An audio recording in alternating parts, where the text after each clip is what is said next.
these noise impacts, these sonic booms, these increased amounts of noise pollution, it's pretty well studied. Like, we know that additional noise pollution has significant impacts on wildlife, on reproduction, on foraging.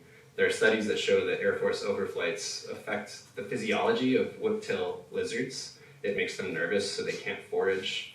It directly impacts their survival. And it does that to all living creatures. It does that to people too, who are living under these sonic booms. And all of this is completely brushed over by the Air Force in their justification for this project. So the Center for Biological Diversity, along with a number of other organizations, have written like 250 pages of comments. That's been my life for the last 2 months, tearing this EIS apart.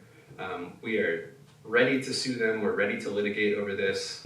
I think we have to do our best to remind the Air Force and remind politicians that the borderlands are not a sacrifice zone. Our indigenous nations here are not throwaway communities. We deserve peace. We deserve quiet. They failed to analyze the impacts of the proposed action. And that's everything from impacts to equestrians and pack animals, ecotourism, wildlife, and maybe most significantly, the risk of fire. They completely brush off the risk of catastrophic forest fires in the EIS. There have been massive fires in Arizona caused by Air Force flares that failed to detonate in the air, but detonated when they hit the ground. The Telegraph fire a few years ago was about 200,000 acres caused by an Air Force flare.